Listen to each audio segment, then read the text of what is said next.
Today on Flippin' Rich, we're going to be talking about why some people become successful faster than other people's. And like, really, what are those characteristics that we see in individuals that are different from others? And really what you should do to be able to kind of get at this thing a little bit quicker. I'm sure you've got some characteristics that you've seen with folks. I do, but honestly, Julie, like, I'm the same opinion. Like, if you're going to be successful at something, they don't like change per industries, right? No, I guess you're right. Yeah. Yeah, successful people will become successful no matter what they do. But I do think that they have certain kind of traits, right? Mm-hmm. They have certain kind of characteristics that are going to make them successful. Like, for instance, like, they have the ability to take rejection. They have the ability to take no's. They have the ability to go through failure. Mm-hmm. A lot of times people get in business, and I know in real estate, right? People get into real estate under false pretenses. And what I mean by that is this. They'll hear somebody, like they'll go to a seminar and they'll have a speaker. It's easy. It's real easy. They have somebody get up there like, all you got to do is this. I know I did.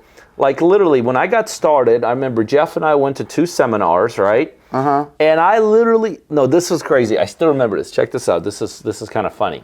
So we went, Jeff and I was my business partner. So we went to one seminar, right? Mm-hmm. And we had this preconceived notion that, like, off that one seminar, we were supposed to have certain kind of results. Why we had that notion, I have no idea. And I still remember we then went to a second seminar with the same speaker, right? Mm-hmm.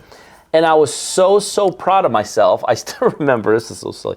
I still remember, like, in between breaks, I caught Ron, and he was teaching. We were at a break, and I went up there, and I told him, we have this deal going on.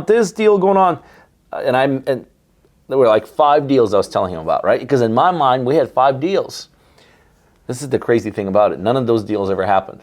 Like, seriously, like, because I had this... Did Ron LeGrand say anything to you? Well, he just kind of shook his head, and I'm sure he was just like, to him, was just like, like, what are you doing telling me this stuff? Yeah. You know what I mean? But here's the bottom line. I, too, had a preconceived notion. Like, I had a preconceived notion that I should be able to go one seminar, and based upon that seminar, I should have, like, a bunch of deals going on. And that's just not reality. And so one of the big characteristics is this. You got to be able to withstand, like I said, it's a no, it's a rejection, it's failure. Yeah. You know what I mean? And if you're not able to do that, I don't know anyone who got in this. Well, I do know, I'm sorry.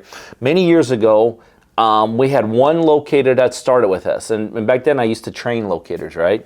Mm-hmm. So we had this locator who had no experience, no real estate history, and I still remember in the first 30 days, he put together 4 deals, right? In the first 30 days? Well, but here's the crazy thing about it, right? Mm-hmm. So no experience. I'm sure he had some preconceived notions.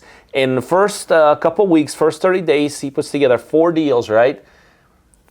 Within, I don't know how long it took, but literally within the next couple months, he was out of the business, right? Because again, even if you get somewhat lucky in the beginning, and if you do get some success in the beginning, reality is going to hit, right? Yeah. Reality is going to hit. So for me, one of the biggest notions is how are you able to handle when things don't go well? To me, that's like one of the top things you need. Yeah. Well, what about, and I know we can give a prime example, many prime examples, but how important is it to be coachable and let pride aside that you don't know it all, right? So, I mean, it blows my mind to this day that people will hire a mentor or hire a partner that has more experience than you, but then turns around and does it their own way. This is like, I know you can't see it here, but I got a text from one of our partners, Seth, right? Mm-hmm. And Seth's been with us for 4 years. Like, you would think after 4 years, you got things figured out. He does, by the way. We've done over 140 deals with Seth. Seth, a couple months ago, bought himself a private plane. 140 flips with one guy. That's right. Which is amazing. And I kid you not, within the last hour and a half, I get a text from him with a question. Yeah. So the ability to be coachable. And I still remember when we got started with Seth. We got started with Seth some years back, right? Mm-hmm. And I still remember one of the things Seth told me back then. Remember, he came and visited us here. And so when he started as a partner, we were in Atlanta. Seth was in California. And Seth, I remember telling me before, because he spent a day or so with us. He told me this, just tell me what to do. Just tell me what to do. And I still remember this was, again, a couple years back now. Every morning I would go for my walk, right? Because I was, I like to get some exercise in the morning. And back then I was big into walking. Now, Atlanta, California, 3-hour difference, right? And you get up pretty early, too. And I get up early already. But Seth understood, and he bought into this whole thing, just tell me what to do. I'm going to be humble enough to do it. And so Seth and I would get on the phone every morning, and we would go over everything that was going on. Like, okay, we have this potential deal here. We have this potential deal here. And I would give him instructions. And the one thing is, I just remember Seth did it all. He just did it all. He was humble enough to be coachable. Yeah. You know what I mean? You got to be willing to be coachable from someone who's achieved a measure of success. But what does, we can use the word being coachable, right? What are the actions to take, though, to be coachable? So here's the thing. Number one, and it's an example you just gave, and we still to this day, right? We have people we do deals with. They tell us what to do, right? Yeah. They literally tell us what to do. So number one, you got to be willing to listen. Yep. You got to be willing to listen. I know I have people in my life that I consider coaches and mentors. And one of the things that I always check myself on before getting together with them is like, okay, Pete, shut up. Like, listen. Like, maybe ask a question here and there. Yeah. But they don't need to hear my input. I need to hear their input. So you got to be willing to listen. The second thing is, this is a big one. You can't put your own spin on things. You know what I mean, right? Yeah. Real estate is kind of like, you told me to do this, but I'm going to do this, but I'm going to add this and take away this because I don't like that part. It's in the end, it's not just putting your own spin on it. It's like wanting to do it your own way. You know what I mean? It's like wanting to do it your own way. And, you really, what do you need a coach for? What do you need a mentor for if you've already made a decision that you're going to do it your way, right? Another big thing about that, you got to be humble. Yeah. You got to because it ain't always fun to be like grown and having somebody tell you what to do, that's a big thing. And it's not only even an age thing.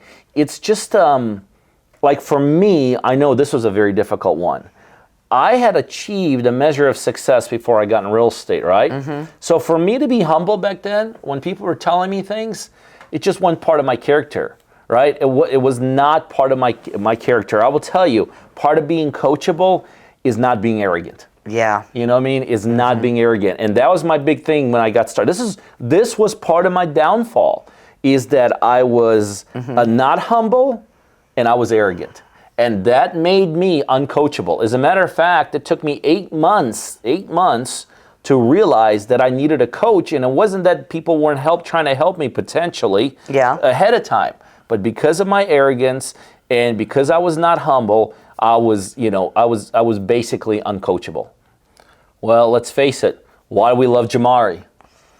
Right? Or Seth, or Glenn, or tens of thousands.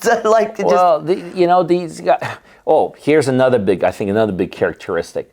They get very good at the basics. One of the things that I think people, especially in real estate, they, as I mentioned before, they start chasing these shiny objects, right?